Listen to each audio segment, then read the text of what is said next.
So let's just do a couple of minutes meditation on the breath, and then we'll generate our motivation.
So now think, the purpose of my life is to lead all sentient beings from suffering to enlightenment. In order to do that, first I have to achieve enlightenment myself. That depends upon my following and completing the graduated path to enlightenment. In order to do that, I need a guide, a teacher to show me the way. Therefore, I'm going to study the Buddha's teachings on Guru devotion in order to reach enlightenment for the sake of all sentient beings. So very briefly like that, we can generate bodhicitta motivation for the session.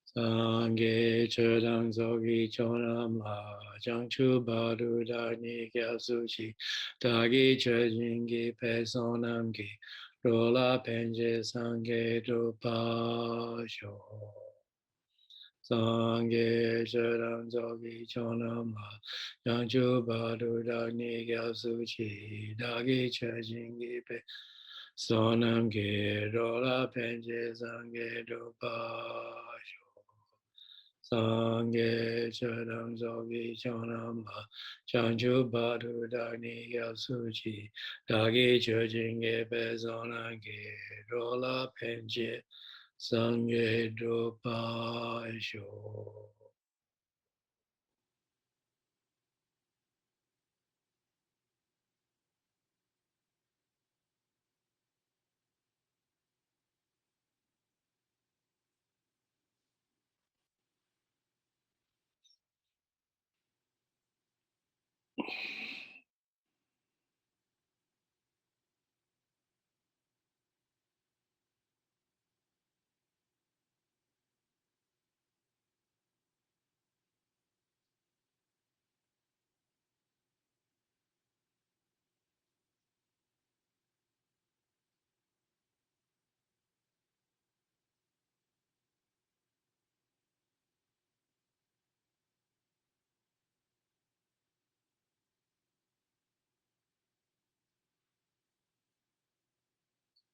Okay, enough spacing out, I guess.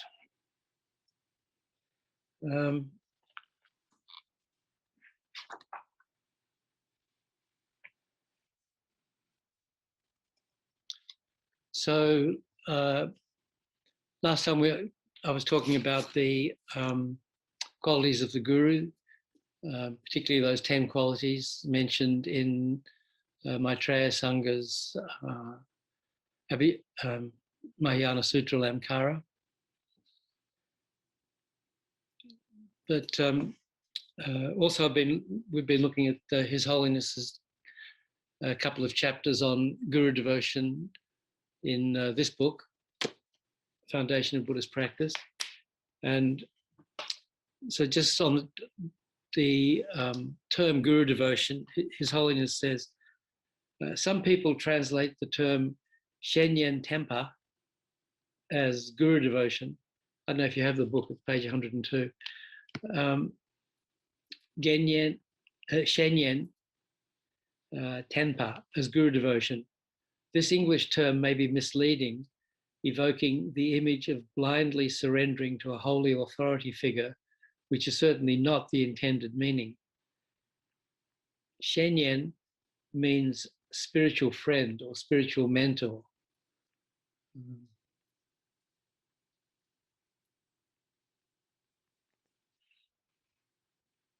You know, advice from a spiritual friend.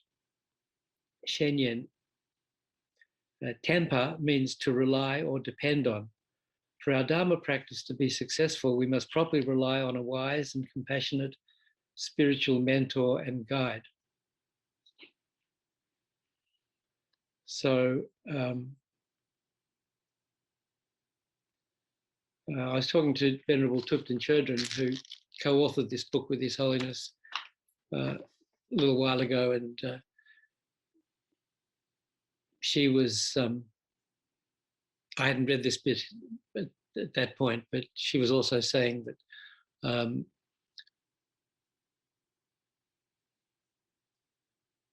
Guru devotion, as it says here, Guru devotion may be a little misleading, and she prefers to use the term relying on a spiritual teacher. So anyway, in a way, it doesn't matter again what, if we understand the meaning of the words, it doesn't matter exactly what the words are. So anyway, so in the 50 verses of Guru devotion,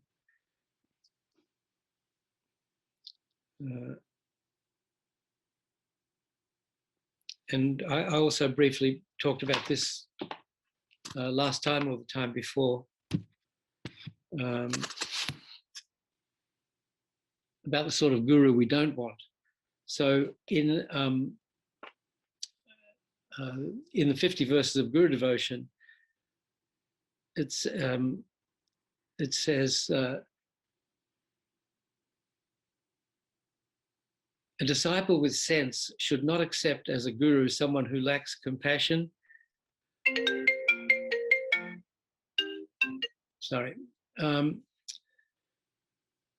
A disciple with sense should not accept as a guru someone who lacks compassion or is prone to anger, vicious, arrogant, possessive, undisciplined, or boastful of his knowledge.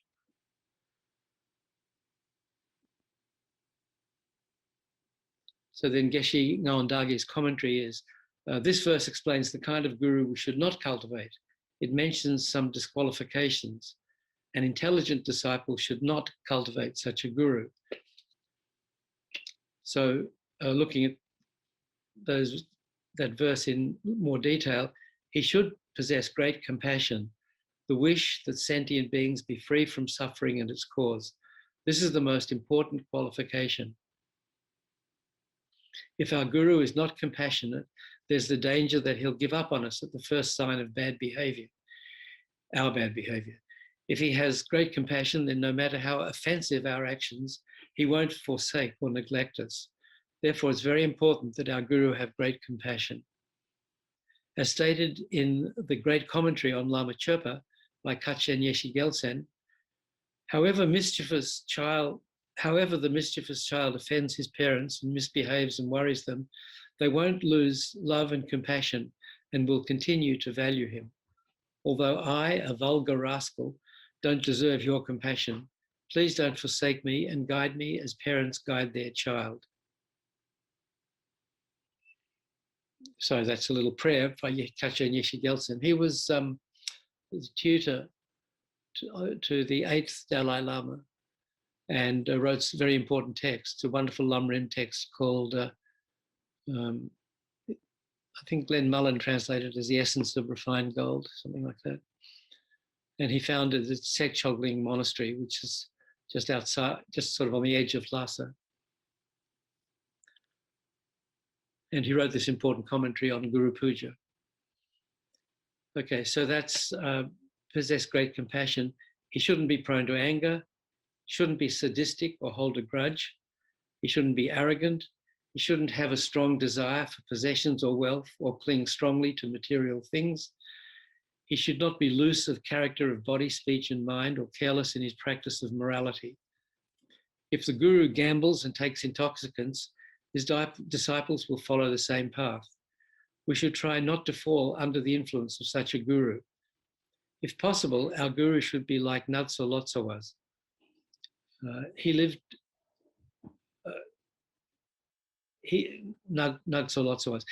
with a teacher for 19 years, during which time he couldn't see the tiniest stain or fault in him, in a teacher. We should try to cultivate a guru like that, one in whom we can't find even a single shortcoming. Similarly, Kedrup Rinpoche offered praise to Lama Tsongkhapa. So Kedrup J and Gyaltsab J, they were the two main disciples of Lama Tsongkhapa. You see them beside him in nearly all the paintings of Lama Tsongkhapa. Kedrup J offered praise to Lama Tsongkhapa.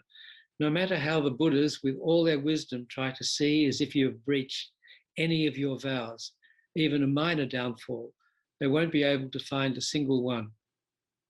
This emphasizes that we should choose a guru who keeps his vows properly.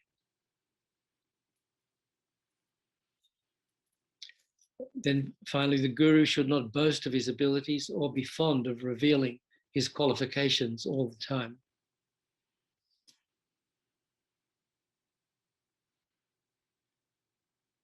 So those are the qualities our guru should not have. So the next verse mentions these 10 qualities that we talked about before. I won't go into them, just mention it. A guru should be stable in his actions, cultivated in his speech, wise, patient, and honest. He should neither conceal his shortcomings nor pretend to possess qualities he lacks. He should be an expert in the meanings of Tantra and in its ritual procedures of medicine and turning back obstacles. He should also have loving compassion and a complete knowledge of the scriptures. So we looked at those 10 qualities before. So there are also 20. So those are the general qualities of the Mahayana Guru.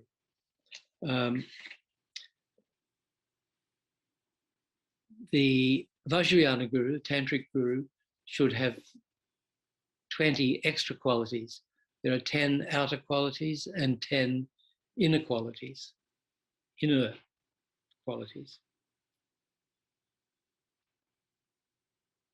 So the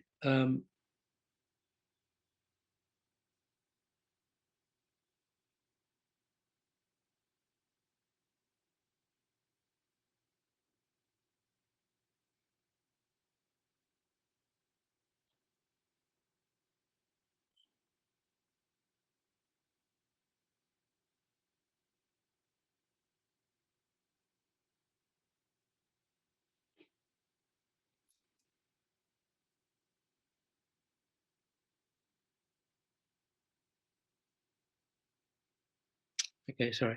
So the 10 inner qualities are the ability to visualize protection wheels and can eliminate interferences. Protection wheels, so these are qualities of a Vajrayana or Tantric Guru.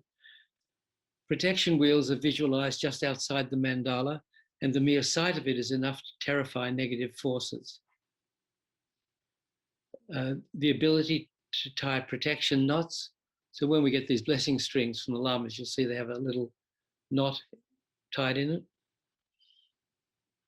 it. Skill in conferring the vase and secret initiations. So it's not just tying the knot, there's some prayers and mantras and you blow on the knot. Skill in conferring the vase and secret initiations, that is the first and second initiations, which plant the seed to receive the Buddha's form bodies. Skill in conferring the transcendent wisdom and word initiations, that is the third and fourth initiation, which plant the seed to receive the Buddha's wisdom bodies. In the fourth, the word initiation, the disciples are made to understand the meaning of Yuganatha, or great union. So I think if you've had highest yoga tantra initiation from a lama who explains, gives some explanation of the steps as the initiation proceeds, you'll be familiar with those, but you know, the vase initiation and the secret initiation, the wisdom and the word initiations. Then skill in separating the enemies of Dharma from their protectors, after which those enemies are eliminated. Skill in making sculpted tormas and the offering ceremonies. Skill in reciting mantras both verbally and without uttering words, that is mental recitation, such as found in the Vajrayogini practice. Mental recitation is very profound and usually taught only during the giving of a tantric commentary.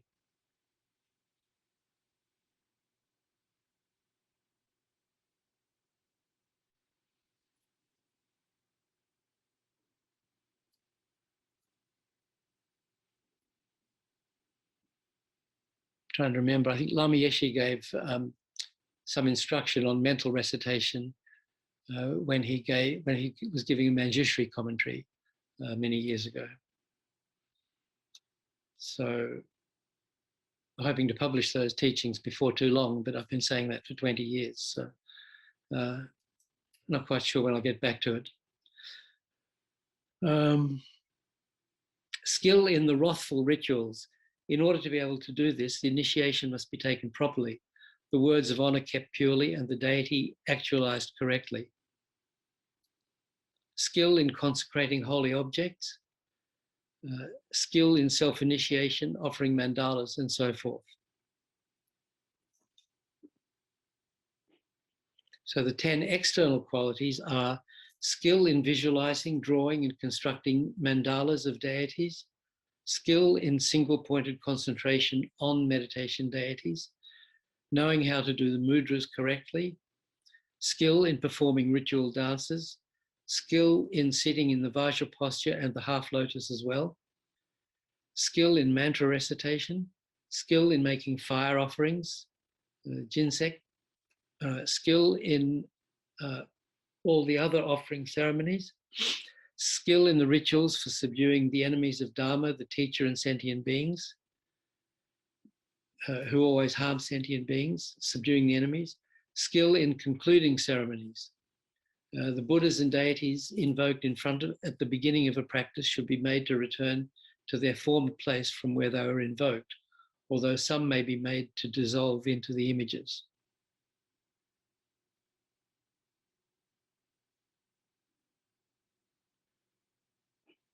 So if you've had initiations and tantric commentaries and done retreats, you'll understand a lot of that. If not, then you've got a lot to look forward to. Then there's a question: how can we know if the guru has these qualities and qualifications? So Gen Rinpoche, Geshe Ngondage. So Geshe Ngondage, you remember, was the first teacher at the Library of Tibetan Works and Archives in Dharamsala when His Holiness started that in 69 or 70. And he taught there for many, many years. He was really a wonderful teacher.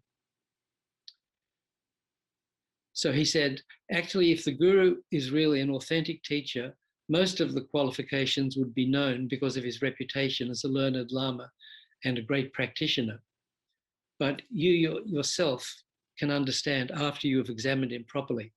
As I mentioned before, you should cultivate a guru about whom you can confidently think, if I take this teacher as my guru, my faith won't degenerate later. You know, that's so important. When your faith in him is resolute, you can cultivate that teacher as your guru.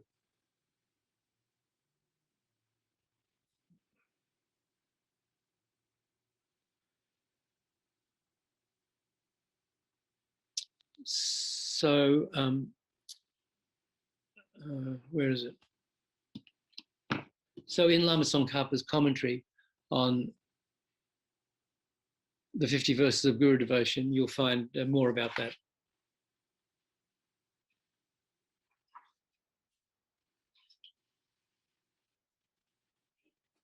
Actually, quite a bit more detail. So if you want to know about all those 20 different qualities of a Vajrayana master, there's more detail in this book.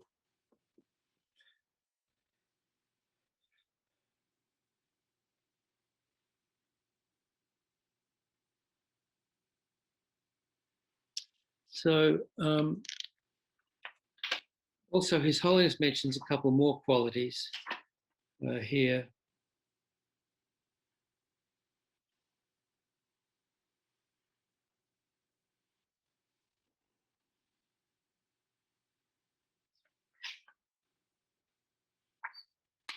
No, he doesn't. That's something else.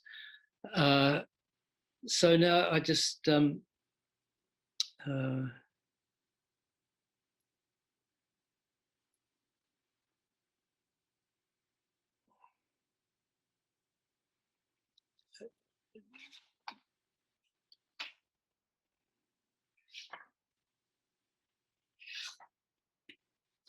so also I just say what His Holiness says about some of these titles that we use. Nowadays, so he starts off, some people may believe that the titles a person has indicates whether he or she is a qualified spiritual mentor. However, this is not necessarily the case. Each Buddhist tradition employs an array of titles that can be confusing to newcomers and that are not necessarily used in a systematic fashion. Nowadays, the title Lama is used in a variety of ways. In some cases, it indicates a Dharma teacher. In others, it indicates someone who has completed a 3-year retreat. Some people are qualified teachers, but out of humility do not want to be called Lama, while some people who have not done extensive study and practice are eager to assume that title, Lama. So anyway, okay. Geshe is a degree awarded by the large monasteries after the completion of many years of serious scriptural study and debate. In general, Geshis have vast learning in the scriptures, and some also have meditative experience and realizations. However, after completing their studies, some Geshis are eager to go abroad, not just to teach, but to receive offerings.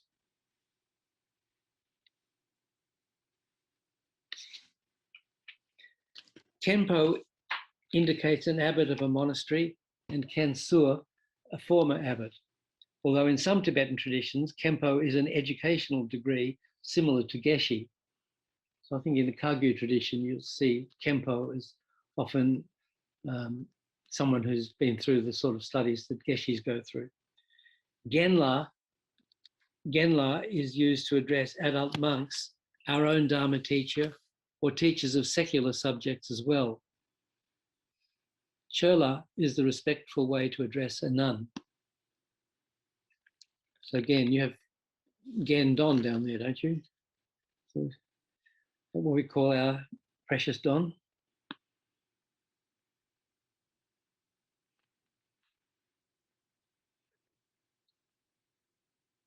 Although Don is also, so in Italy, it's used to signify the head of a mafia family, isn't it? Don. So you have to be sure which Don how you're using the word Don. Tulku is a title given to someone recognized as the reincarnation of a previous master. Tulku literally means an emanation body of a Buddha. So Tulku is Tibetan for the Sanskrit word Nirmanakaya. But not everyone with this title is an emanation of the Buddha or even a bodhisattva. There are different levels of Tulkus according to the respect and renown of the previous master, the master of whom they're the incarnation, supposedly. Rinpoche, which means precious one, is often used to address Tulkus. Some students call their teachers who are not recognized incarnations Gen Rinpoche, precious teacher. That's what we used to call Geshe Ngaon Dage in Dharamsala, Gen Rinpoche.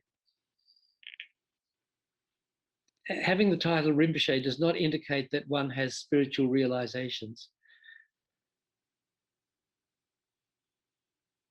Some may be manifestations of Buddhas or of Arya Bodhisattvas, those who have directly perceived emptiness and compassionately manifest to benefit sentient beings. Others may be lower level Bodhisattvas who have not yet eradicated afflictions and are not able to control the rebirth process. Still, other people are identified as incarnations of great masters due to their accumulation of merit in the past, even though they have not entered even the first of the 5 Bodhisattva paths. We should not assume that everyone who uses the title Rinpoche is a realized being. The system of recognizing incarnations of previous spiritual masters is a Tibetan cultural tradition. It is not a practice taught by the Buddha. In the 1960s, I discussed limiting the number of tulkus, but one advisor told me that that would be difficult because it is the Tibetans' custom. Nowadays, being recognized as a Rinpoche has become a position of social status, not one of religious import, and this is not healthy.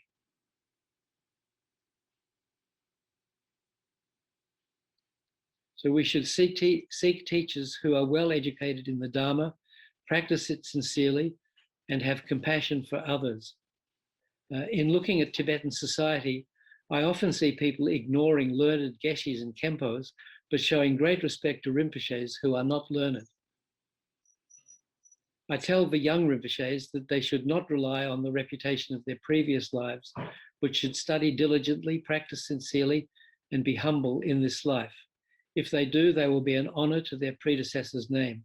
If they do not and merely use their social status to manipulate or deceive others, they are a disgrace. not only to their predecessor, but also to the Buddha Dharma. So then His Holiness goes on quite a bit more about the Rinpoches and the incarnations and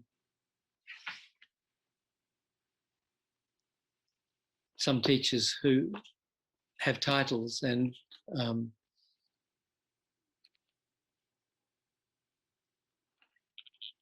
go to the West or the East, Taiwan, Malaysia, Singapore, and so on, just for worldly reasons.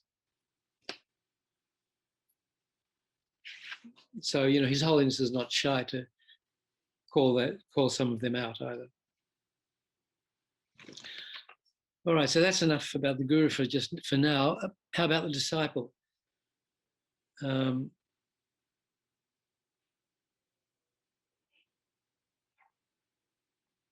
So in the 50 verses of Guru devotion,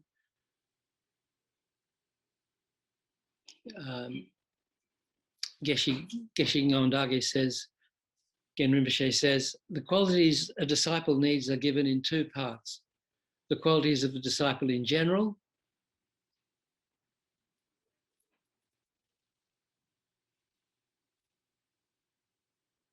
and that's the disciple of the graduated path to enlightenment, and the qualities of the advanced extraordinary disciple, that is a disciple of tantric practice. So the qualities of a disciple in general, a disciple should be impartial and not have a biased attitude. This is most important.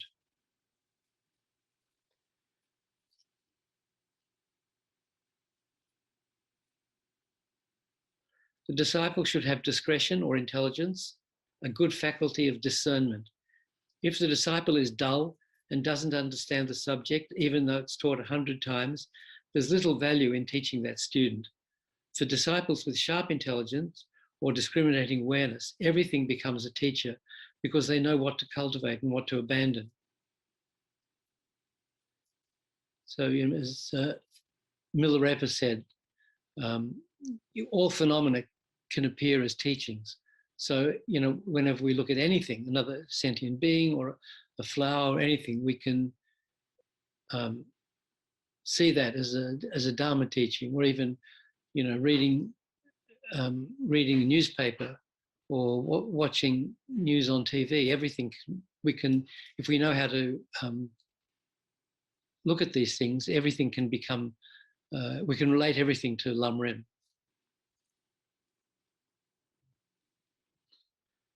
For the dull, deluded, or closed-minded students, making a guru-disciple relationship is like purposely seeking the lower realms because they can't observe it properly. There's an illustration to clarify this point.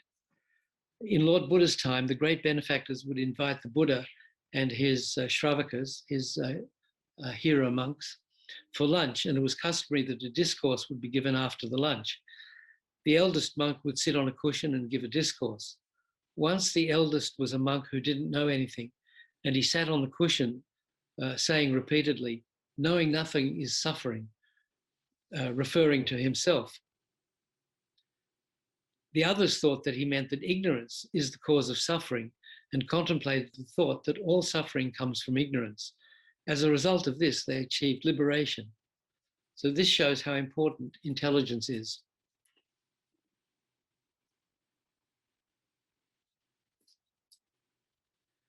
Not only should the disciple have an impartial, unbiased attitude and intelligence, but also keen interest. This is probably the most important quality because if a student isn't enthusiastic, it's like giving a discourse to a scarecrow. The teachings won't be kept in mind. As a great Kadampa Geshe said, it's no use giving teachings to those without keen interest. No matter how many you give, they're of little value. You can lead a horse to water, but you can't make it drink. Oh, so that's where it comes from. Even if you push its head into the water, it'll just shake off the little water that does stick. So these are the three general qualities a disciple should possess. Impartiality, intelligence, and interest.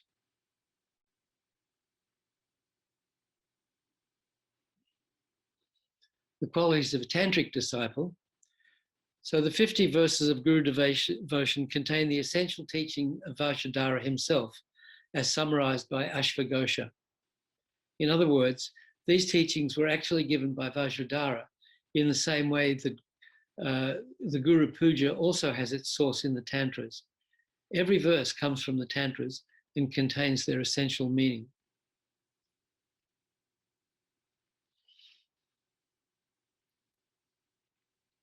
So the disciple should be fond of doing virtuous actions and practicing the meditations. The disciple should always show respect to the Guru. This has great significance. It says you respect him, and when he's rebuking you, you don't.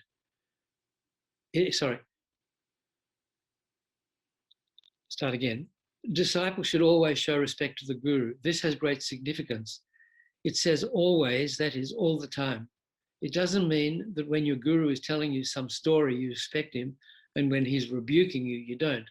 You must always respect him all the time, just as Jetsun Milarepa always showed respect to Mapa, no matter what.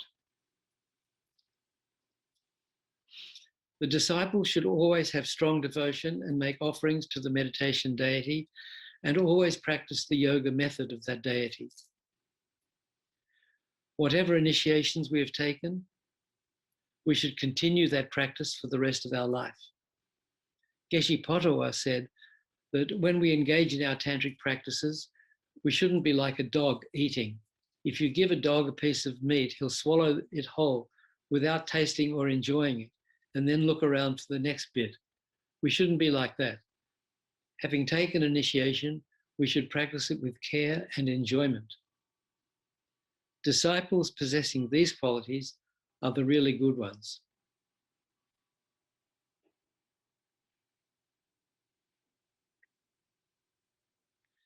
The qualities that make a disciple a bad one are similar to those of the Guru we shouldn't seek. A disciple should not lack compassion, be prone to anger, have sadistic views, or lack faith in the Guru or meditation deities.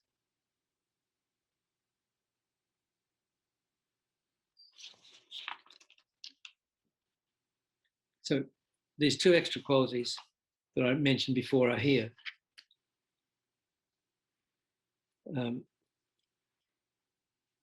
So His Holiness also mentions these qualities of the disciple of open-mindedness, intelligence, and interest.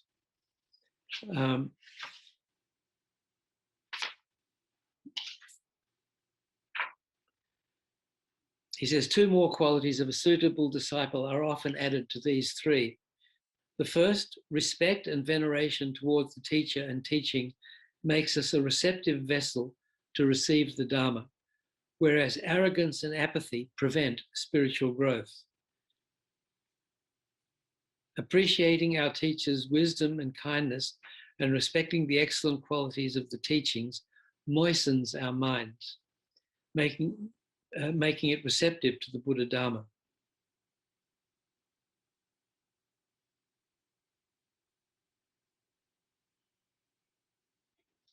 Then the second one, so that's respect and veneration towards the teacher. The second one, attentively taking the teacher's advice and instructions to heart by putting them into practice enables us to plumb the depths of the teachings and integrate them into our very being. Do not think that these instructions must be given one-on-one.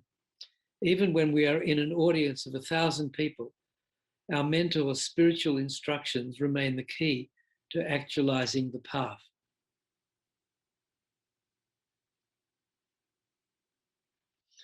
So, the tradition that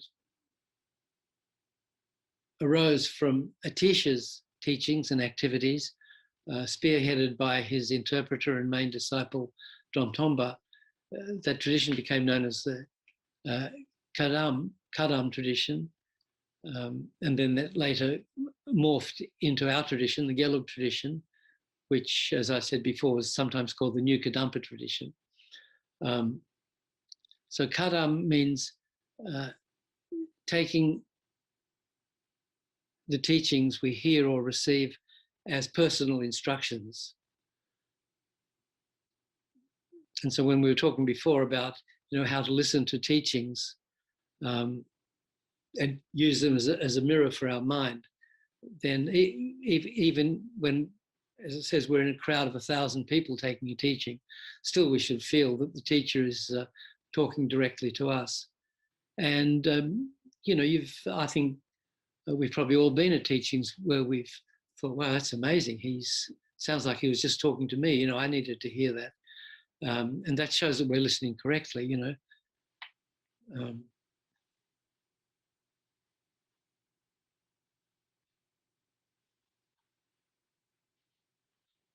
So people who sincerely wish to attain liberation or full awakening will cultivate these qualities in order to become receptive disciples and increase the benefit they receive from listening to teachings. In doing so, they become more self-confident and responsible in their Dharma practice. With clear understanding, they'll be capable of receiving teachings and empowerments from various spiritual mentors and lineages without becoming either confused or sectarian.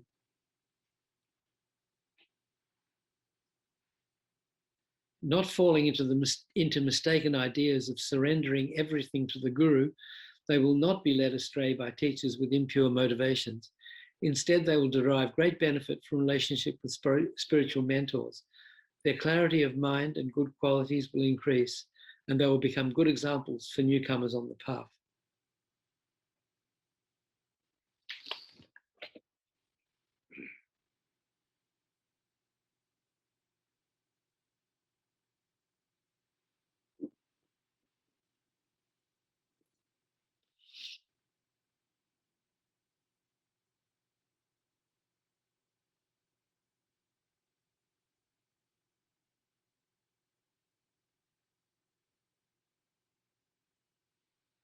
So another mistake sometimes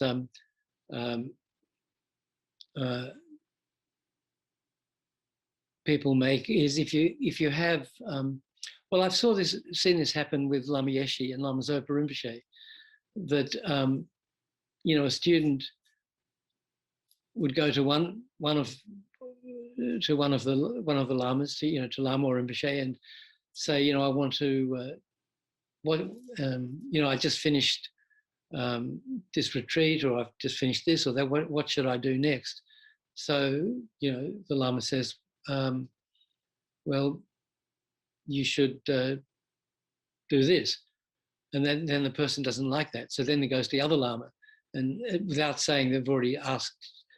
Say they went to Rinpoche and said, what, and Rinpoche gives some advice to do something that they don't like. So then they go to Lama Yeshe and say, oh, Lama, what should I do? And then Lama says something else. So if they like that, then, of course, if they both tell them to do something different, neither what they like, I don't know what they do. But basically, we shouldn't play one guru off against another. And also,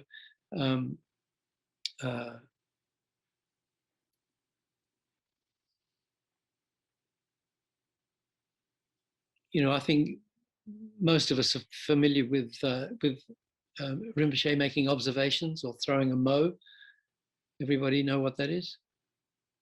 Doing divination. So there are different ways of doing divinations. One way is with a mala. So you vision. There's a to really be able to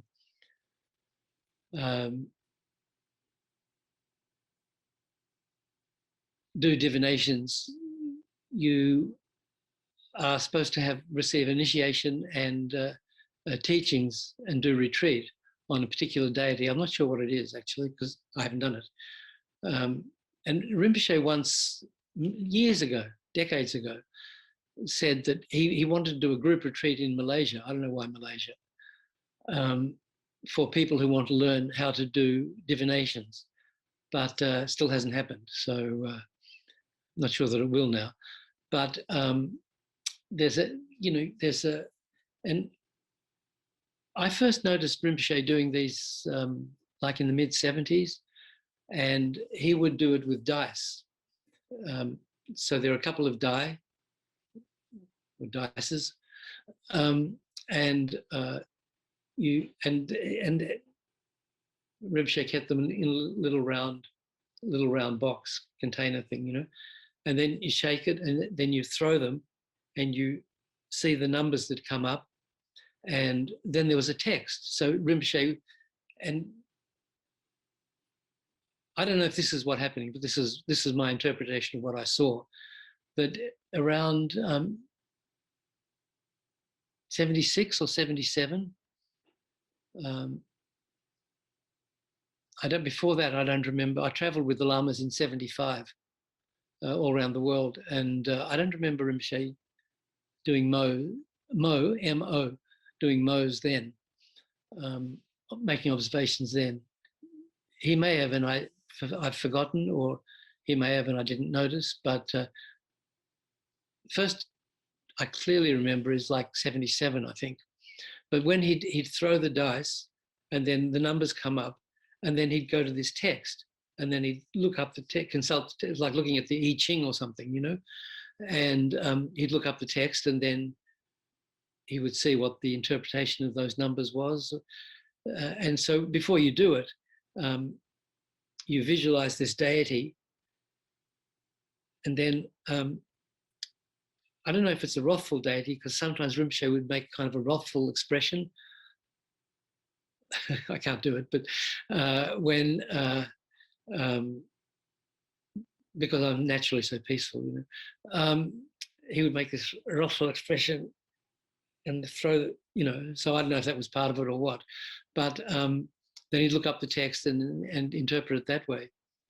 So then after a while, I think he memorized the text, so he knew what, after he'd done it enough. But it looked like back then when I first noticed it, that he was kind of practicing, that and he would always do what the Mo said. So, and I remember we were in Delhi one time, and one Indian lady invited him for afternoon tea, and he throws the dice to decide whether he'll go or not, And I thought, wow, this is like, he's really testing this thing out, So for the slightest thing, should we go this? Should we do this? He would throw them, and so I think he was. It seemed to me that he was checking to see how reliable this method of making decisions was, and I guess it turned out pretty successfully, because this organization has largely been run on Rinpoche's Mo's over the last 40 years or more. That whether to start a centre or not, who should be the centre director, who should do this, who should do that. I mean, decisions made regarding the centres, major decisions, or even minor decisions sometimes. So Rinpoche would do these observations, and so mostly he did it with the dice. But there's another way of doing it. You visualize the deity, then you ask the question. It's got to be a yes or no answer, and then you sort of at random grab a number of beads, and then you count inward by two.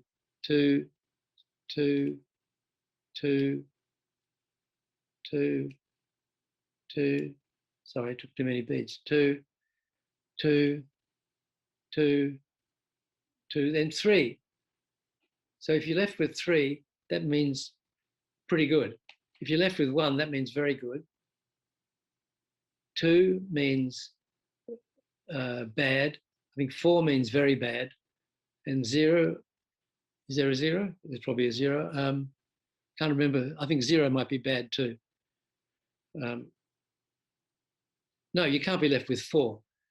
So it's either 3, 2, 1, or 0. So 1 is the best. 3 is, not bad. 2 is not so good. 0 is terrible. Something like that. I remember I was teaching a course in Italy. Did I mention in the 70s, Kick the Habit? Did I tell you about Kick the Habit courses?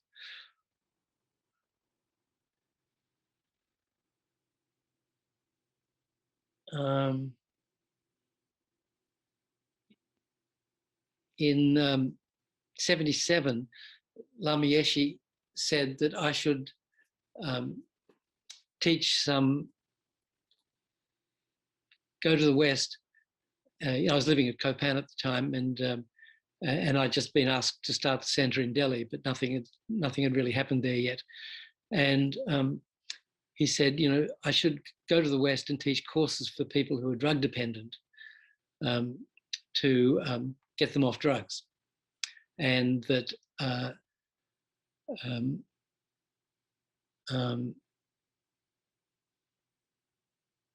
because I was a doctor, I had some maybe I had some credibility on top of being a monk and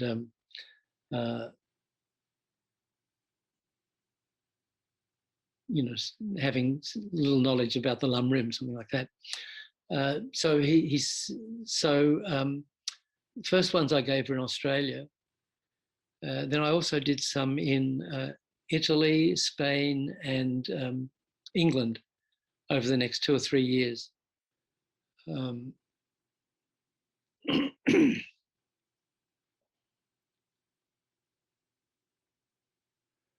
So in Australia, they call these courses Kick the Habit. And in Italy, one year they were called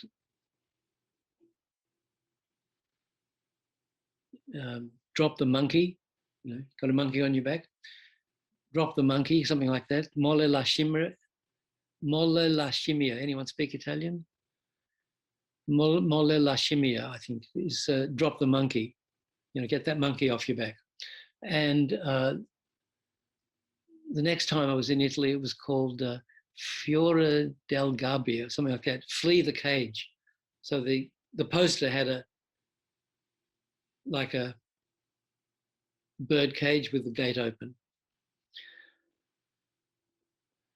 So a little more creative than Kick the Habit. Anyway, I didn't really know what I was doing because I had no experience in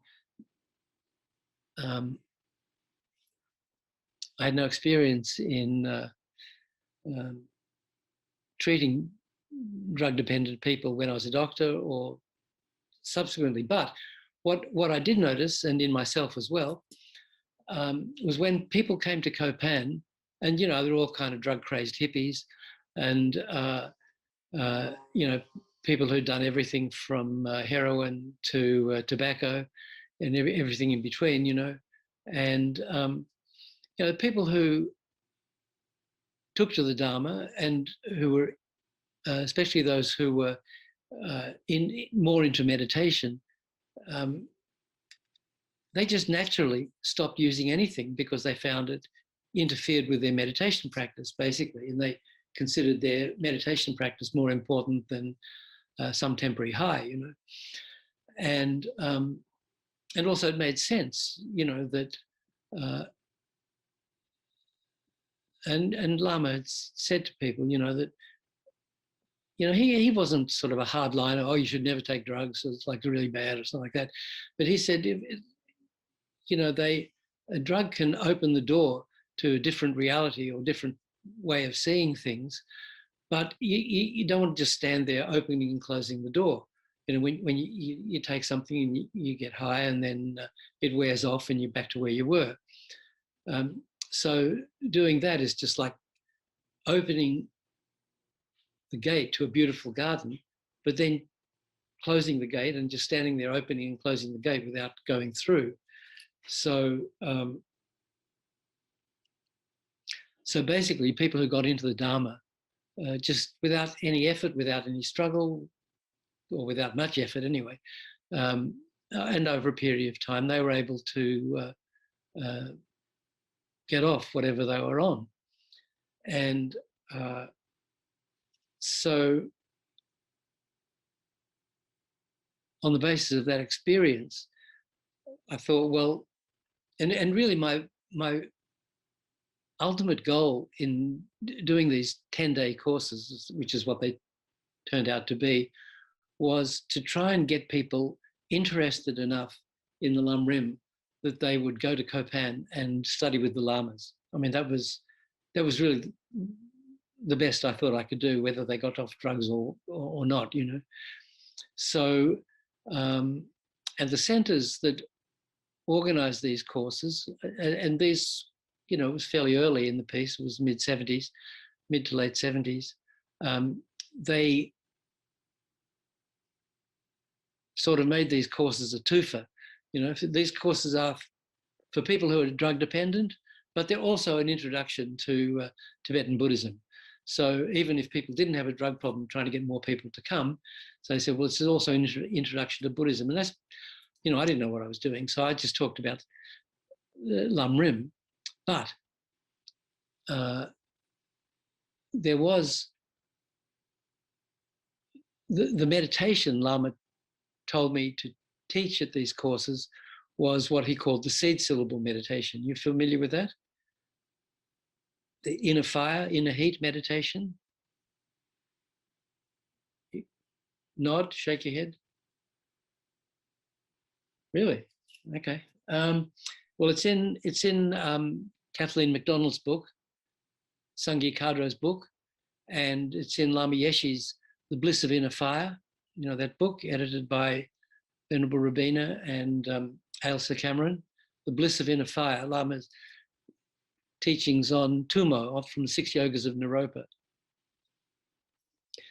What Lama called the seed syllable meditation is, it's like a meditation on the breath and the winds and the channels. And well, I can't go into it now, but basically it's a way of generating bliss, inner bliss through the inner heat meditation. You know, visualizing a burning red hot ember inside your central channel, just below the level of your navel, and breathing in, and anyway, it's a whole thing. And the experience we're trying to have is the experience of total bliss and satisfaction arising from within through the vehicle of this meditation. And that experience is supposed to show people who rely on drugs for their high that it's actually possible to get a better, a longer lasting and cheaper high from meditation. So and better for your health. So so that was the thing. So I taught this. It's a little complicated meditation. There's a lot of moving parts, but over 10 days, you know, you can probably get the hang of it. So the idea was that people would rely more on the meditation than on whatever external substance they were taking for their feeling of satisfaction, and to demonstrate the power of the mind, and that that power is greater than the power of external substances, something like that. So, so I did a few of these courses. Why am I telling you this?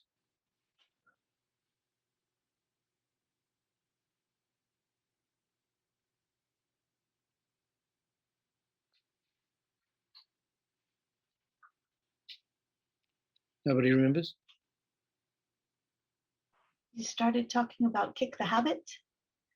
Yeah, why did I talk about that? Bringing more people into Kopan and to meet the lamas. Okay, I think it's, yeah, there's, okay,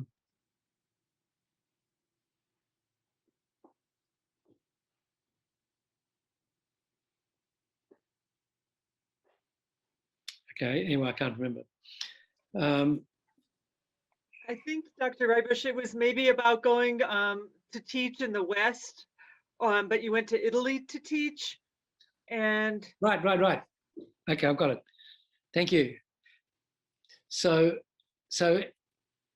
at this one of the courses in Italy, there were these all kinds of people, 30, 40, 50 people, I can't remember now. And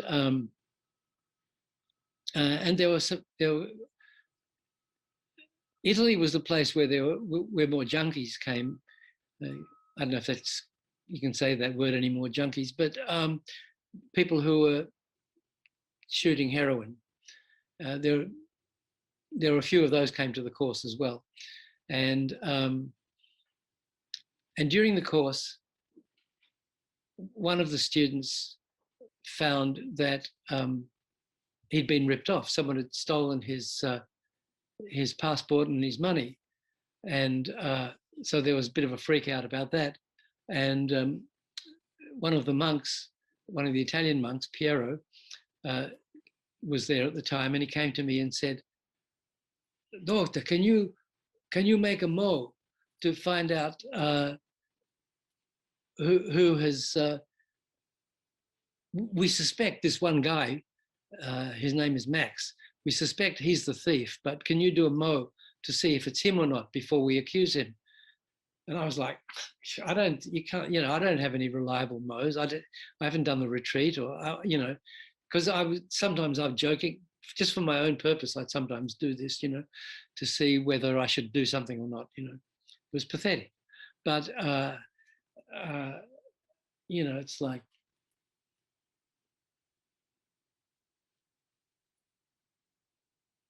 like little girls sometimes put on their mother's high heels and stagger about in these shoes that are 10 times too big for them. So me doing a mo is like pretending to be a lama, like a little girl wearing her mother's high heels, but he insisted. He said, "Please, we've got no other way of knowing whether to confront this person or not." So I did a mo. And I said, then I came to, no, it's not him. So they went and confronted him anyway. And it was him. So then I figured out, well, my mo's are reliable. If I do a mo and then you do the opposite of what I say, then that should be the right thing to do. So it's kind of a negative mo.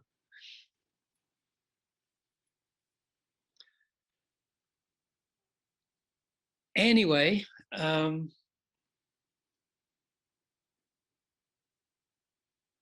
so somehow the question of divinations came up, and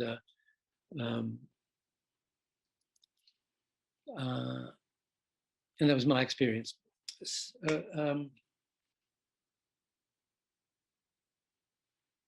But even now, if you go to Rinpoche, if anyone had private interviews with Rinpoche and asked him, should I do this? Should I get ordained? Should I do this retreat? Should I do that retreat? He'll pull out his dice and do it right there in front of you. So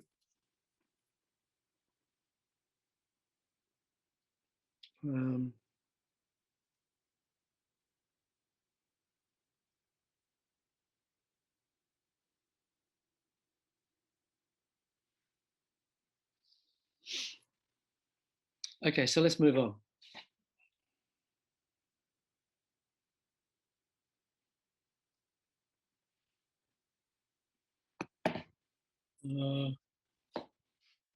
So now I'm looking at Heart of the Path.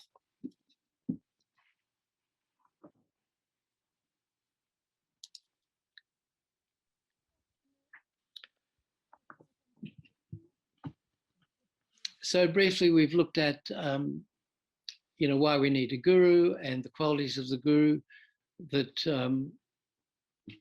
the qualities that we should look for in our guru, and the qualities that we as a good disciple should have. So next is the benefits of correctly devoting to the guru.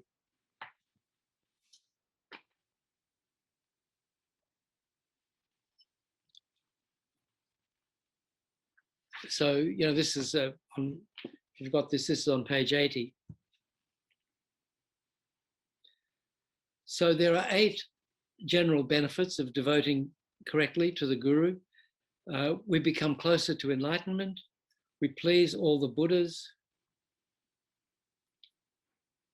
We're not harmed by maras or evil friends. Our delusions and negative actions naturally cease. all our realizations of the paths and bhumis, paths and levels, increase. We will never lack virtuous friends in all our future lives. I think that's like a really important one. We will not fall into the lower realms, and we will effortlessly accomplish all our temporary and ultimate wishes.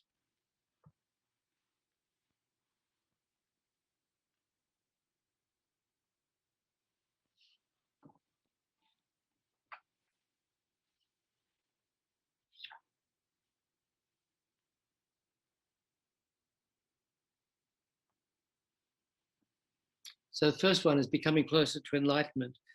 There are two parts to this. We become closer to enlightenment by practicing the advice that our guru gives us, and we become close to enlightenment by making offerings to and serving our guru.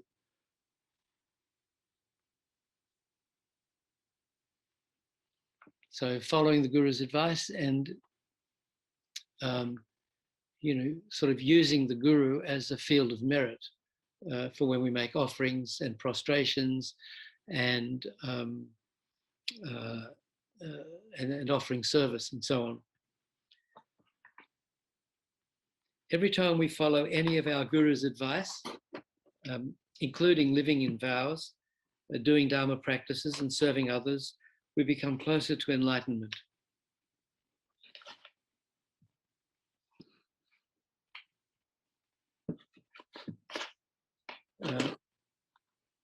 Each time we do what we've been told to do, we become closer to enlightenment. And it's the same with each offering we make to the Guru and each service we offer. We become closer to enlightenment.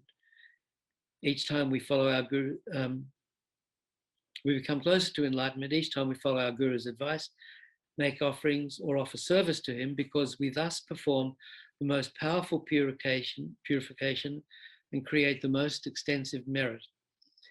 In this way, our level of mind continuously gets higher and higher, and we become closer and closer to enlightenment or to the Guru.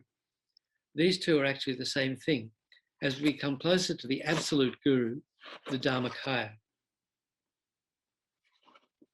we should be aware of these two ways of becoming closer to enlightenment in our daily life. So by practicing the advice that we're given,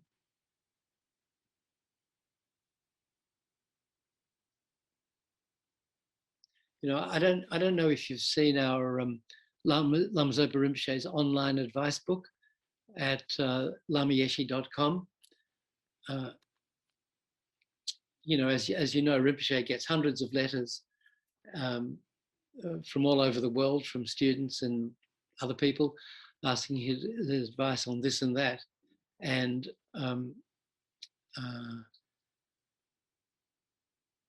a lot of those were published in a book called Dear Lama Zopa, 10, 15 years ago, the Wisdom put out, edited by Venerable Rabina, and before her, a bunch of other people worked on it too.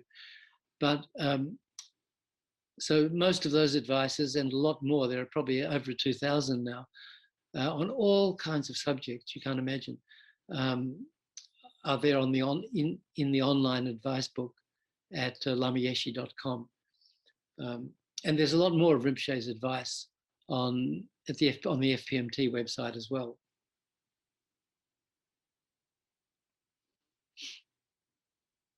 And some of these advices are quite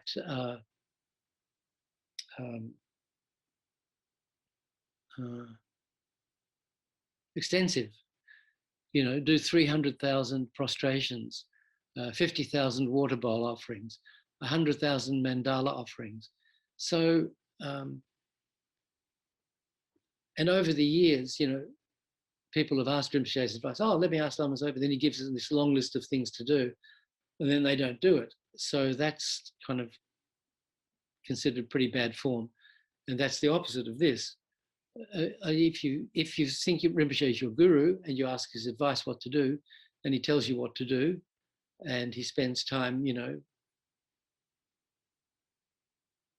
on your personal situation and everything, and then you don't do it, that's really counterproductive. Better not to have asked. So now, and most of these go through Venerable Holly. So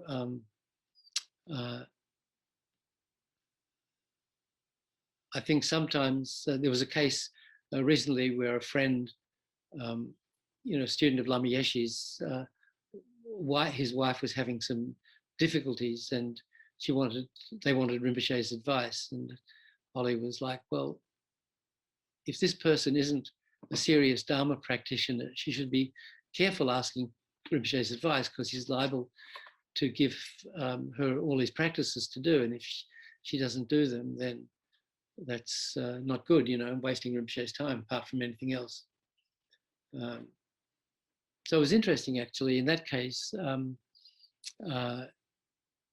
Rinpoche didn't give advice. He said, I think it's best if I speak to her on the phone. So this is not someone who's his student or anything. So I don't know if they've had the phone call yet, but that was an interesting outcome.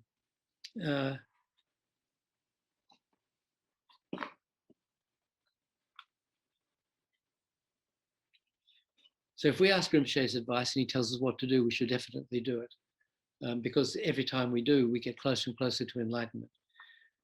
Without a guru, there's no way we can end our samsara. If we never meet a guru, the time of our achieving enlightenment will never come. But if we rely upon a guru who shows the infallible path, our own samsara, even though it's beginningless, can have an end. By meeting a guru and following his advice, we will quickly achieve enlightenment.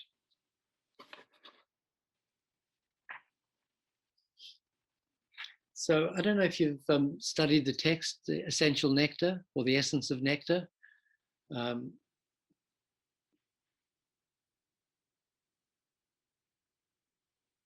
Rinpoche often quotes from that text, and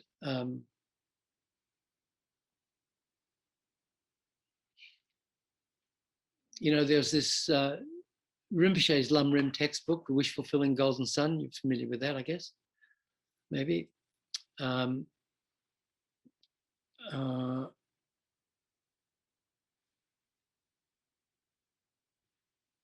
So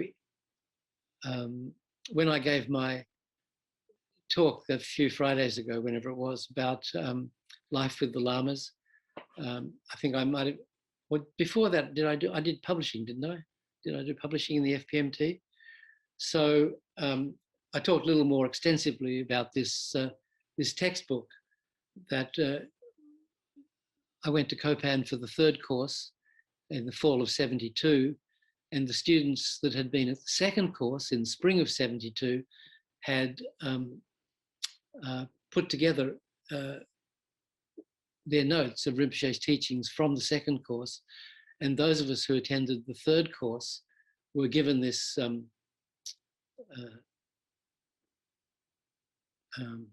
this textbook, which was pretty roughly put together, but it contained, the essential teachings. And then Rinpoche taught the course by reading one or two sentences from the book, and then or more, and then giving a commentary on that, a couple of minutes commentary, or even, several hours commentary on different sentences. So, and that's how we started collecting Rinpoche's Lam Rim commentaries, even from back in those days.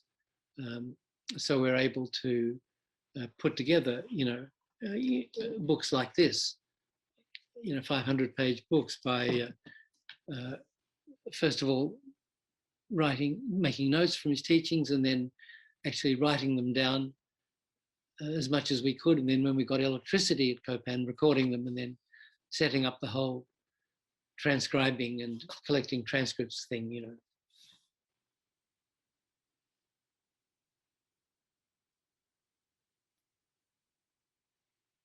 So after the third course, I went to Rinpoche and said this was an amazing book, this Lam Rim book, but I thought it editorially, not that I was an editor, but even I could tell that it needed some work, to be much better organized, and the English could be better, and so on and so forth. And, you know, a bunch of people had been involved in putting it together, including Italians. And so Rinpoche said, yeah, oh, yeah, this was just the notes put together by the students. Actually, I have my own idea of how this book should be. And if you'd like to work with me on it, you know, we could make a new edition for the next course. The fourth course was coming up in the spring of '73. So, and, you know, and I decided, my girlfriend and I, Yeshikado and I, decided to stay at Kopan at the time. So we both worked with Rinpoche for many weeks before the next course to go through the whole thing. And he rewrote the whole thing from beginning to end. And then we made a new edition for the fourth course. And then Rinpoche continued to work on it and add things between courses.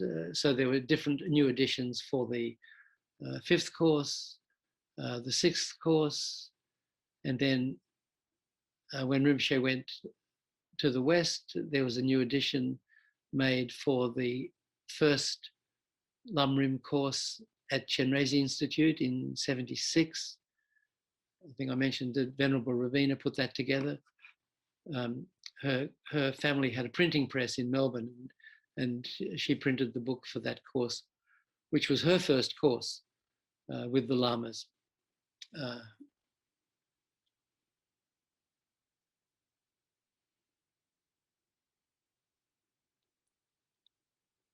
So then the last time I did any work on that book with Rinpoche was in Australia in 1975. And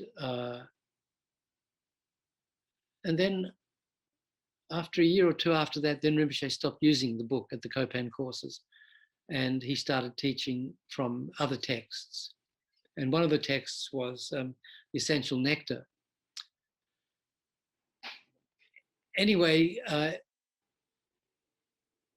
everyone thought that the wish-fulfilling Golden Sun, which was kind of left in limbo, should really be finished off. And so after the Enlightened Experience celebration that Lama put together in '82, and then it finished in Dharamsala, and then Lama Yeshe took off and went different places, including Tibet. And Rinpoche was left in retreat at Tushita in Dharamsala. And Lama told me to stay there with Rinpoche, and he told us both that he wanted us to finish working on this book. And, you know, he in front of me, he said to Rinpoche, Zopa, now while I'm away, I want you and Dr. Nick to finish working on the Golden Sun. And he said it in English so that I understood what he was saying. And Rinpoche was, of course, very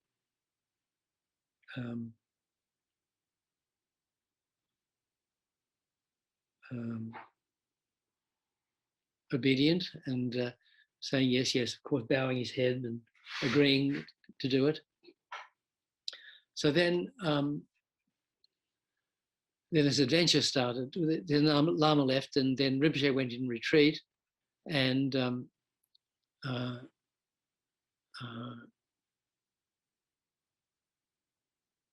we were supposed to work on this book. So then I'd go to his room at lunchtime, and he'd say, "Oh, I'm busy now. You know, come back this evening." So I'd come back in the evening at 6, and then he was busy then, so come back at 11 when he'd finished his last session. So, you know, so I'd come back. So this went on, and eventually, then it turned out most of the time to do the work would be late at night, and about 11 we'd start. So, you know, I'd sit there with my paper and pencil ready to write down what he said.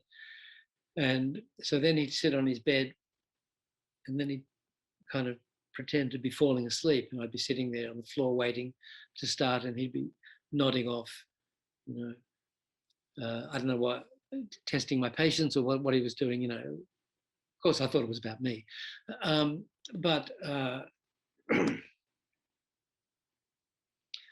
So then eventually he says, You know, I've been thinking about the way the wish-fulfilling golden sun is. This is the one we've been using had been using for years. You can see it more or less in its original form at lamayeshe.com. It's called The Wish-Fulfilling Golden Sun. And it's in all the Discovering Buddhism recommended readings, and you must have copies of it there somewhere, you know. But anyway, you can put a link to it on the website if you haven't already. So he said, I think I want to base it on, I want to do it completely differently. I want to base it on the 12 deeds of the Buddha. So, you know, we know there's these 12 famous deeds of the Buddha. I can't remember all 12 of them, but it's like, you know, being born into a royal family, and then renouncing the kingdom, and going off and meditating, and then reaching enlightenment, and then doing this, and then doing that, and then passing away into parinirvana. There are 12 deeds. And you'll see that a lot of monasteries have the 12 deeds painted on their walls and stuff. The 12 deeds of the Buddha. So, so I was like, okay, whatever, just let's do something. So then Rinpoche started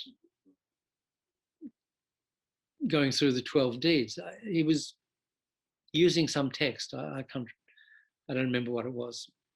A Tibetan text. So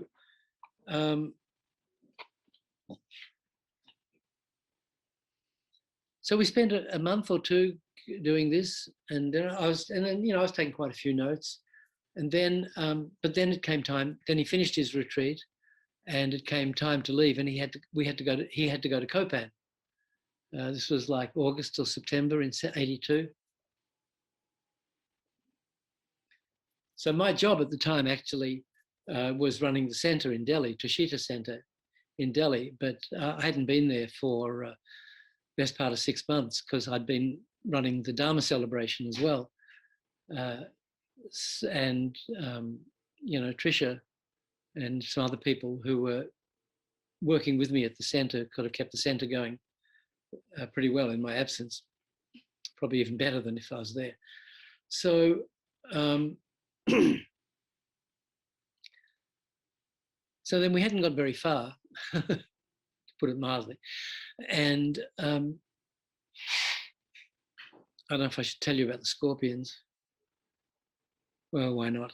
So in the summer, you know, there's really heavy rains in Dharamsala, and there are a lot of scorpions around. So, and there was a scorpion on, or a couple of scorpions came into Rinpoche's room. So, so there were two people who were allowed to speak to Rinpoche during his retreat. There was Charap Lama, who was one of the Rinpoches from Kopan, who was Rinpoche's cook for this retreat. So Lama had made Charap Lama Tenzin Dorji Rinpoche's cook and general attendant.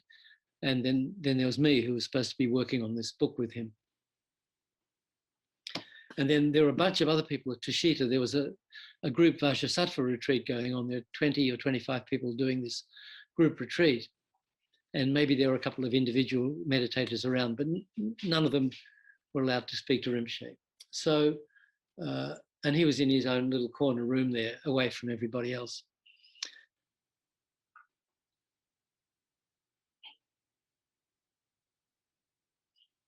So first we collected the first scorpion, we put it into a slippery bowl that it couldn't climb out of, and put it on the altar, and put a couple of rocks in this bowl so the scorpion had some rocks to hide under and stuff, you know. So it was kind of Rinpoche's pet scorpion on the altar. Then there was another one. So then we grabbed this other one and put it in the bowl. And then the next day, there had been a fight to the death. One scorpion was dead, and the other one, the winner, was alive. So we realized, okay, don't put more than one scorpion into a bowl. So then there was another scorpion, so we then put it into a separate bowl. So then the students during the retreat heard that Rinpoche was collecting scorpions. So then all the students started collecting scorpions and offering them to Rinpoche. So after a month or two, there was all these bowls. There were probably more scorpion bowls than water bowls on the altar. And then one day, and then Rinpoche said, okay, so before we leave to go to Kopan, and he asked me to come with him so we could continue working on the book.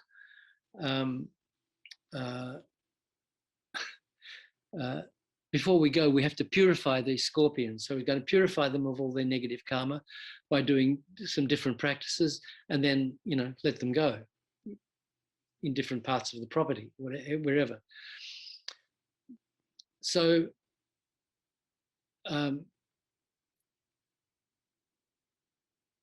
when we first got them, Rinpoche wasn't sure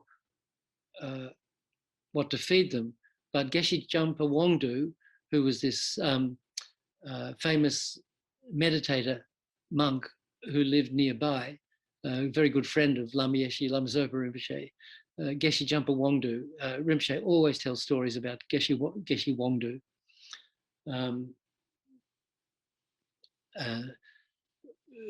who was a disciple of Geshe Rapton, and he'd lived in a small kind of cave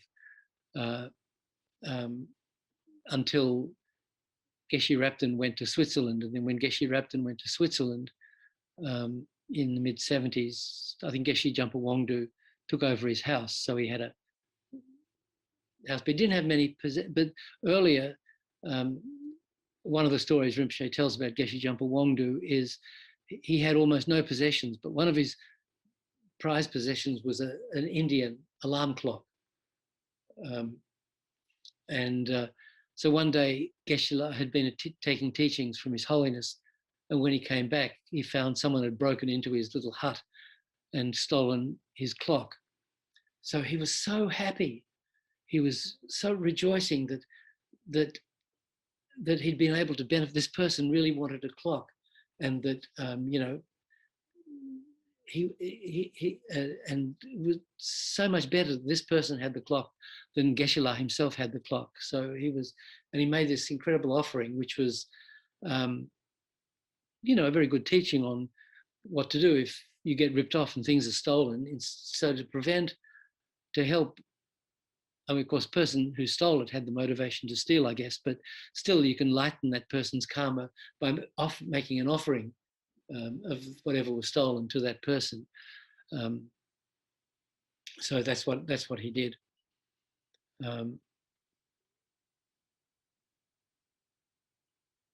So Geshe Wangdu said, he thought scorpions like to drink milk, and he told Rinpoche, if you give them a little bit of milk, they're so cute. So that was the first time I'd ever heard anybody call scorpions cute. But the scorpions are so cute. When they drink milk, they kind of get down into it, and their tails go up, and they drink so daintily, So Rinpoche really wanted to see the scorpions drinking milk. So as well as feeding Rinpoche, Charok Lama had the job of feeding the scorpions. So he used to give, when there were one or two, it was easy to give them little drops of milk. When there were a few, he decided that he should feed them with more like a small kind, like a little small kind of watering can thing that with a spout that made it easier to get the milk into the thing. But the little can with the long spout that he chose to offer the scorpions milk through had also been used to put kerosene into the kerosene lamp. So without having cleaned it out properly, the short story is he poisoned all the scorpions. They all died from kerosene poisoning, kerosene in the milk.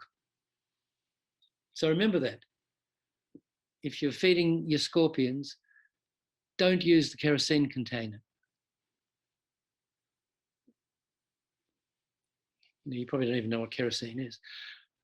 It's back from my day. So then all the scorpions are dead. So Rinpoche says, oh, well, that's okay. Too bad, but we can still purify them. So there were these dead scorpions. Anyway, then came the end of the retreat, and then it came time to go. And then, as usual, everything was late, and people were coming for blessings and this and that. And then, and I'm trying to push Rinpoche out the door, and he's finding something else to do.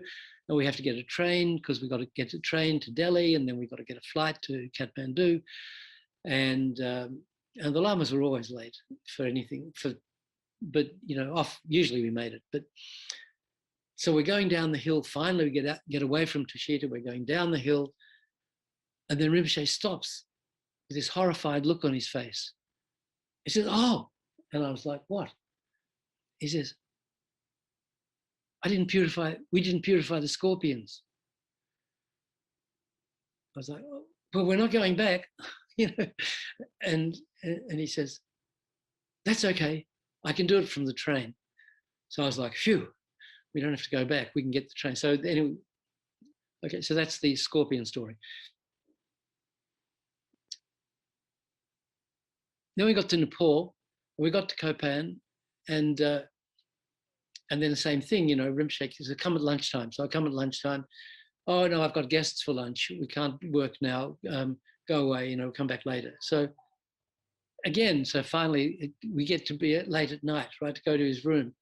We're in his room at Kopan now. And so it's really hot and steamy at Kopan. And there aren't scorpions, there are ants. So in Rinpoche's room, in the evening, these ants would come in, like thousands of them. This sheet of ants would come in through the window and over the ceiling, and they'd go into the room, and then they'd start falling off the ceiling and into the water bowls and drowning.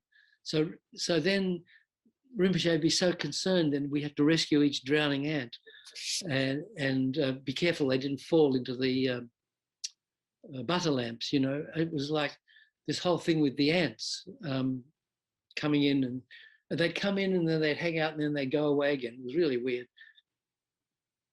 And so I'd be sitting there waiting to write down, continue with the book. So then he said, "Look, I've decided I don't want to do the wish fulfilling golden sun that way after all, with the 12 deeds. I'm going to base it on the Essential Nectar, this Lam Rim text by Yeshe Tsundru. It's an 18th or 19th century Lama. It was published by Wisdom. We published it in London in 85 or 86, I think, for the first time. It's called the Essential Nectar, or sometimes called the Essence of Nectar. Essential Nectar, with a commentary by Geshe Rapton. So it's a really excellent Lam Rim book, Essential Nectar. It's got the root text and Geshe Rapton's commentary. So the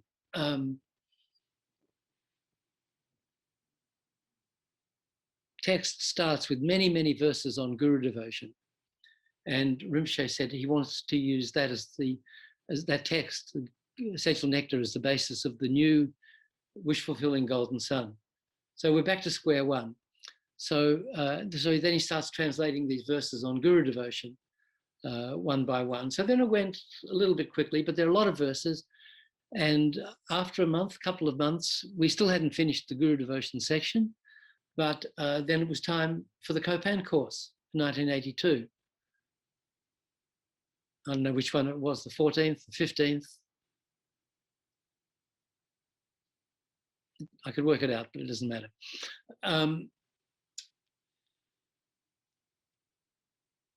But then I had to go back to Delhi because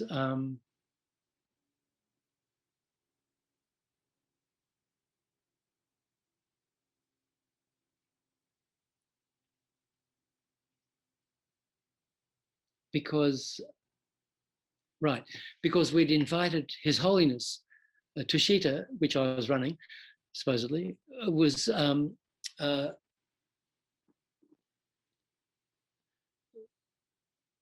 back in 80 or 81, Lama had said that one of the things that we should do at Tushita Center in Delhi is organize an annual teaching for Indian people by His Holiness in Delhi. And I guess Lama had run the idea by His Holiness, and His Holiness had agreed. So we did the first one in 1981.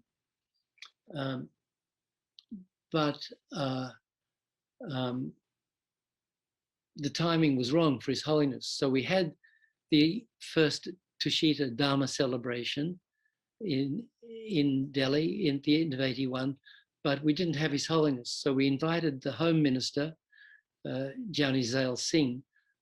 He was kind of the guest of honor, the Home Minister. He later became President of India. And there was Gelek Rinpoche, who was still living in Delhi at that time. Gelek Rinpoche, you know Gelek Rinpoche, Jewel Heart Centers. Do you know the Jewel Heart Centers in America and a couple of other places? Gelek Rinpoche and Samdong Rinpoche, who was the principal of in Sarnath of the Tibetan Central Institute of Higher Tibetan Studies in Sarnath. Samdong Rinpoche and Lama Yeshe and Lama Zopa Rinpoche. And we had it at the Oberoi Hotel. So that was pretty successful, even though we didn't have His Holiness. But the next year, 82, the year I'm talking about,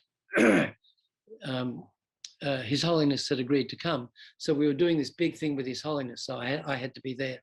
And then Lama Yeshe was coming back from his travels in Tibet and different places. And I don't know if Rinpoche came down from Kopan or... Anyway, I had to go to Delhi to organize this thing. So I had to leave. And we hadn't even finished the Guru devotion part, which is the very beginning of the Lam Rim, as you know. So then I had this notebook with all these Rinpoche's translation of the verses and these commentaries. And then I gave it to one of the other students to continue the work after I left. So Rinpoche did some more work with this guy Kyogen over the next few months, but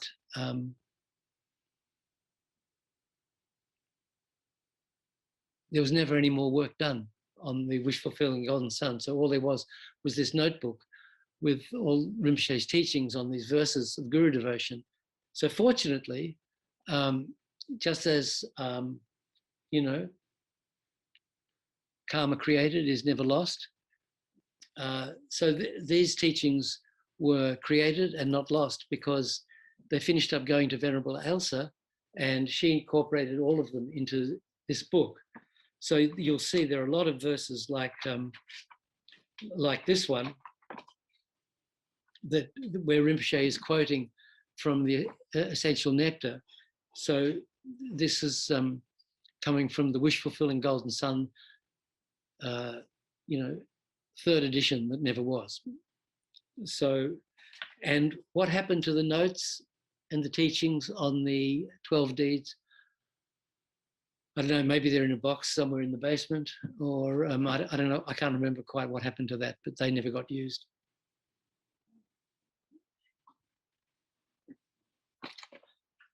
Okay, so back to this.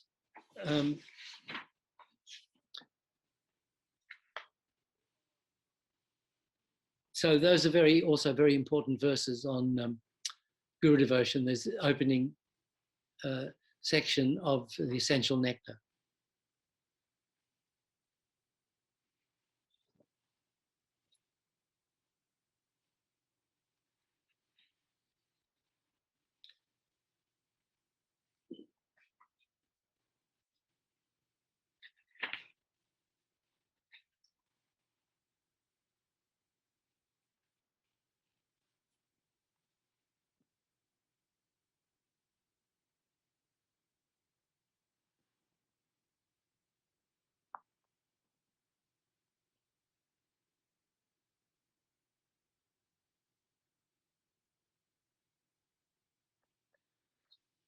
Okay, so I think, so it's quite, so uh,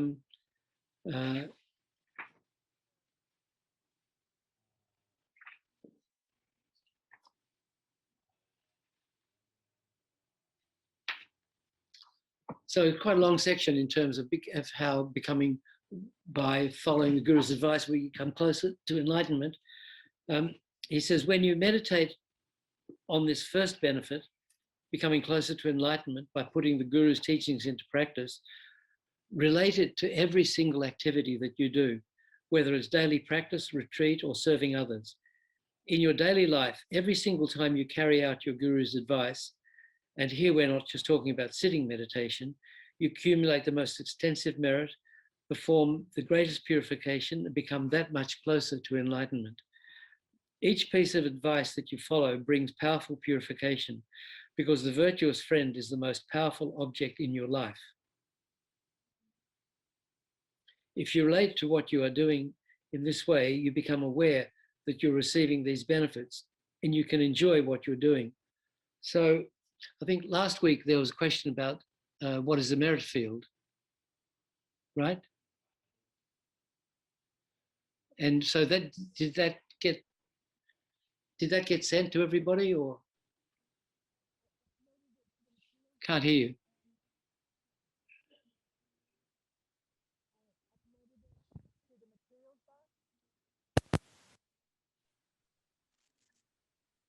Mary, we can't hear you, but Dr. Nick, the merit field is in the PDF in the materials link on the materials link in the Dropbox. Oh, that's where people go, the Dropbox? Yes. Okay. And Mary also posted it in the chat box, so it's uploaded in the chat box today. Okay. So you know, the merit field, we visualize the merit field, either, you know, the refuge one with the Buddha in the middle, or the Guru Puja one with Lama Tsongkhapa in the middle. Hang on a sec.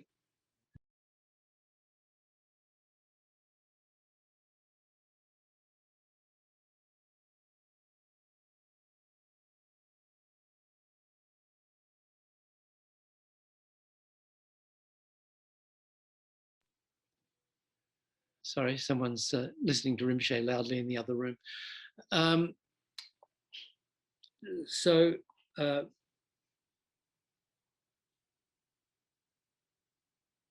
virtuous friend is the most powerful object in your life. So when we visualize this, the merit field, either Guru Puja one or the refuge one, you know, we should see all those figures, all those Buddhas, all the Bodhisattvas, the Arhats, or they're all manifestations of our Guru. They're not, you know, the Guru is here and all these other ones are there. These are all manifestations of the enlightened mind, you know, the Guru omniscient mind, manifesting in these different aspects according to our karma.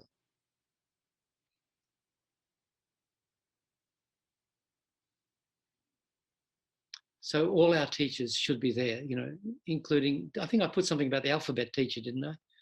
Also. Yes, you did. Yeah. So anyway, so check that out.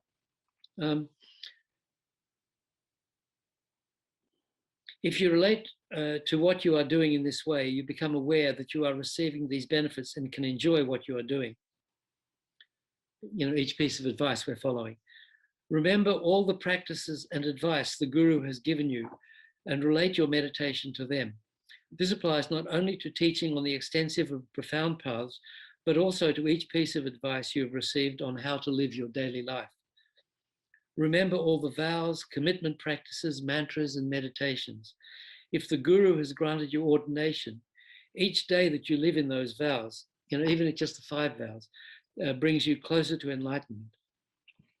If your Guru has given you mantras, prayers, or sadhanas to recite, or a meditation practice to do, each time you follow his instructions and do the practice, you are becoming closer to enlightenment. After receiving the oral transmission of the Chen raising mantra, Mani Padme Hum, you become closer to enlightenment each time you recite it. As you complete each sadhana, you become closer to enlightenment. As you keep each of your samaya vows, you know, your commitments, you become closer to enlightenment. As you complete each preliminary practice, you become closer to enlightenment.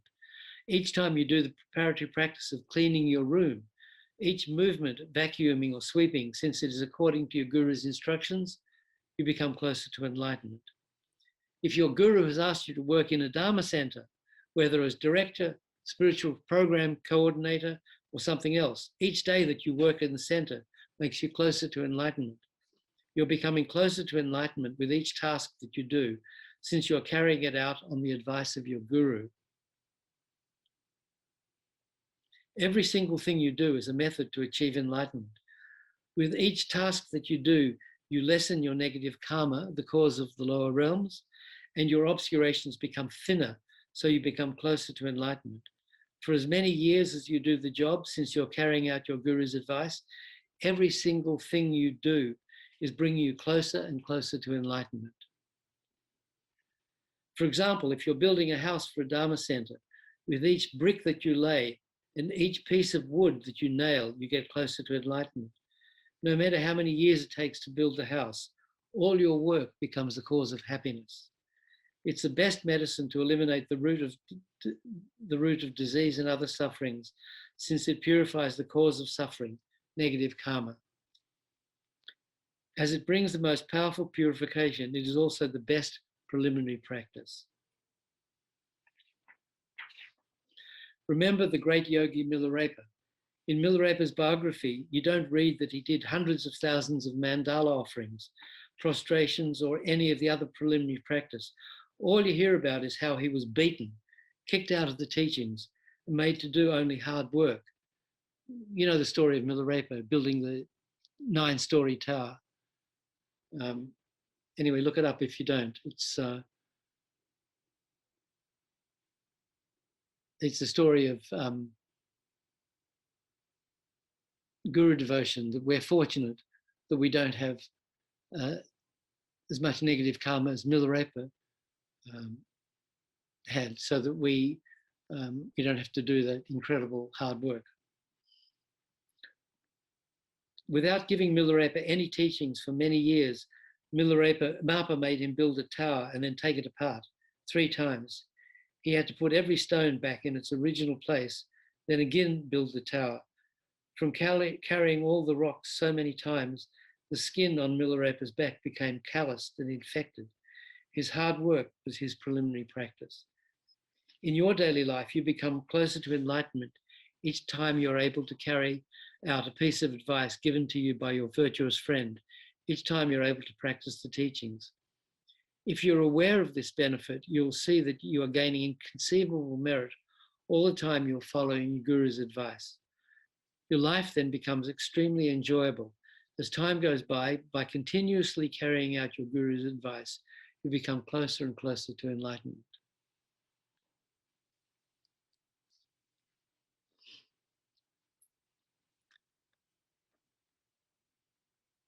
So, this is a very important section. I mean, all the sections are important, am I saying?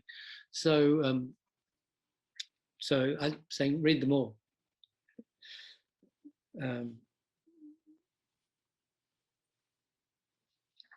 So then the other way we become closer to enlightenment is by making offerings and by serving our guru. We become closer to enlightenment not only by practicing the advice given to us by our guru, but even by making offerings to our guru, showing him respect and serving him, as in the stories of Sadaprarudipa, Milarepa, and Kadampa Geshe Tolungpa. So Sadaprarudita, you know the name? Rinpoche calls him the Bodhisattva always crying. He was called always crying because he was always crying, because he was always remembered the suffering of other sentient beings. And every time he remembered the suffering of sentient beings, he would bring tears to his eyes, and he felt so upset by the suffering of other sentient beings. So his story is told extensively in this book, The Perfection of Wisdom, in 8,000 lines, 8,000 verses.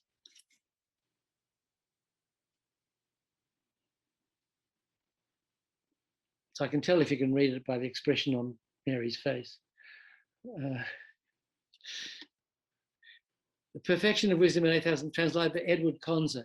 Konza was a specialist in translating Perfection of Wisdom from Sanskrit. I think he used Tibetan as well. He translated the Perfection of Wisdom in 25,000 lines. And this one and the Diamond Sutra, the Diamond Cutter Sutra. So chapters 30 and 31 in this book tell the story of Sadaprarudita and how he served his guru, Dharmodgata. So I'm not going to, just referring you to that now, and letting you know who Sadaprarudita was. He was always cited as an exemplar of guru devotion and how he served his guru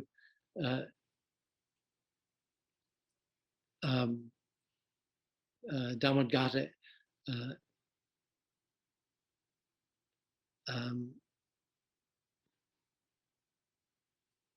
you know, the lengths he went to obtain teachings on the perfection of wisdom from his guru Dharmodgata.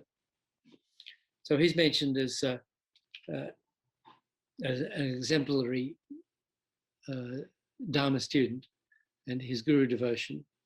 And then Milarepa, we just mentioned, Kadampa Geshe Terlungpa. Rinpoche tells several stories about him in this book. And Terlung is where, he came from Terlung, which is where Lama Yeshe came from. So it's just west, a little bit west of Lhasa.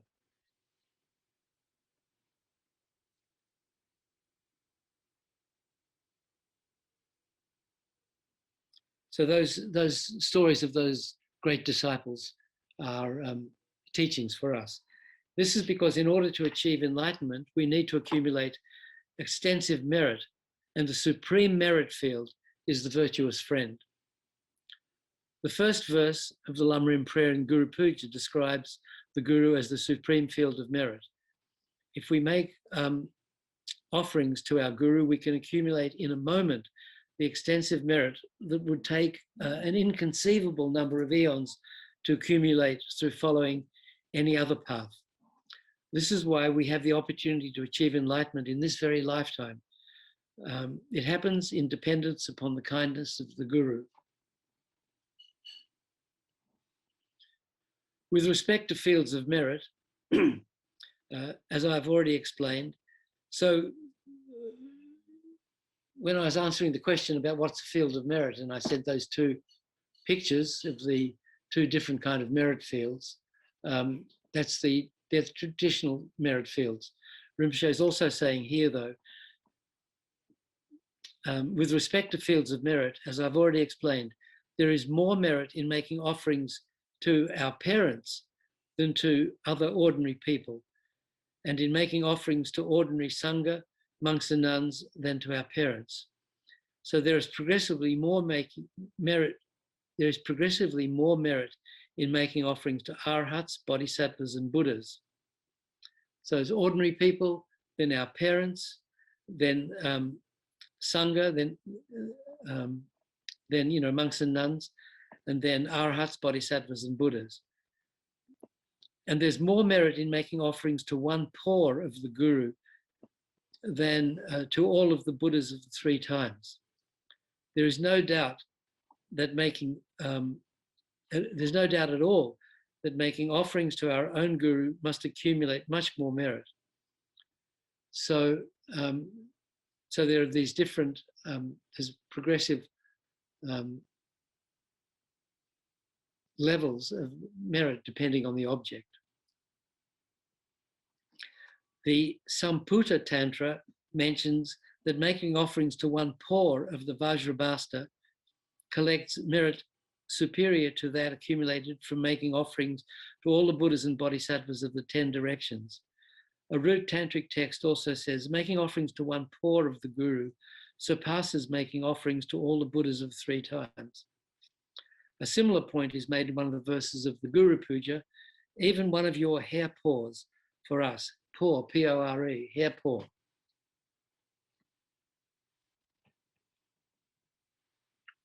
is for us a field of merit more highly praised than all the conquerors of 3 times and 10 directions. Compassionate refuge saver, I make a request to you. So the compassionate refuge savior is the Guru, but what are the paws of the Guru? P-O-R-E-S, paws, not P-A-W-S. Gurus don't have paws, unless your dog is your guru. The compassionate refuge savior is the Guru, but what are the paws of the Guru? While the Tibetan word is the same as that for paws of the skin, so we have hair paws, all our, what a paw is.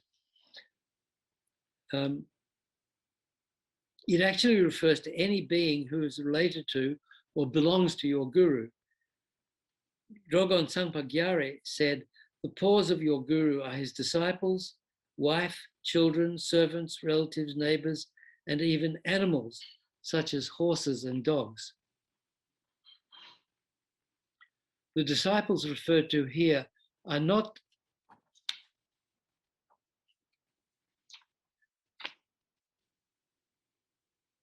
the disciples of just anybody who is called Guru or Lama, but the disciples of any Guru with whom you have established a Dharma contact.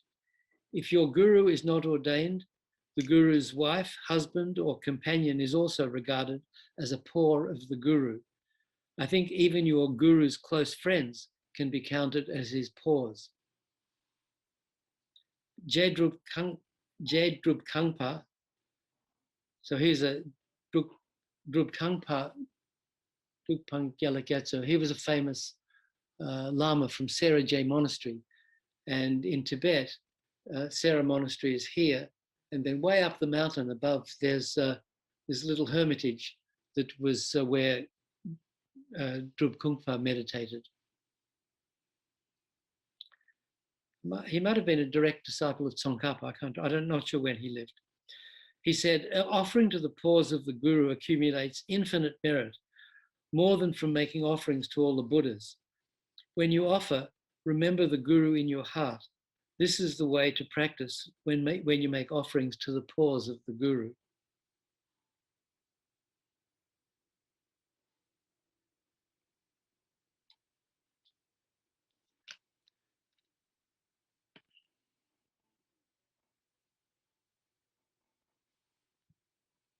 So I think I need to stop here. So I'll just continue there next time.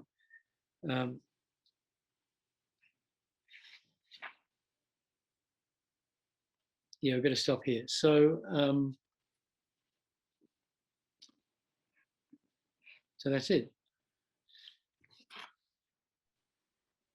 So the meaning of this prayers is, we've created a lot of merit by generating bodhicitta at the beginning and by discussing this incredibly precious subject of Guru devotion. So we need to dedicate this merit. So, remembering that's the essence of the prayer, we do the prayer. Kewadi nyu do da lama zangye ru gyune ro wa chi ma lu pa de sala go ba jo chanjo senjo rinpoche ma ge ba na ge ge chin ge ba nyam ba me ba ya ba ne gon do ba wa.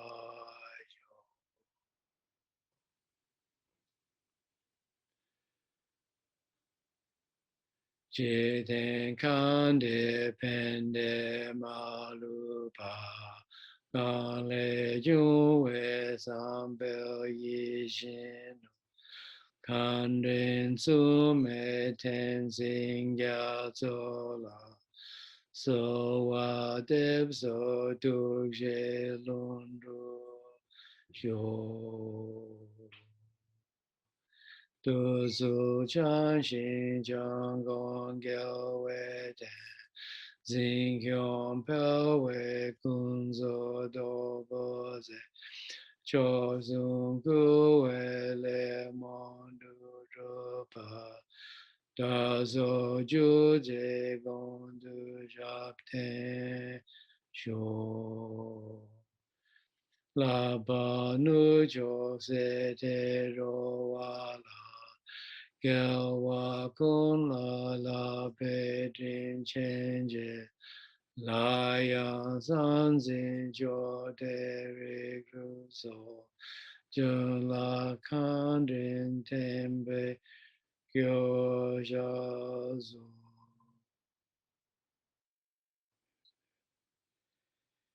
Maybe the way they do wasn't rubber so I just okay.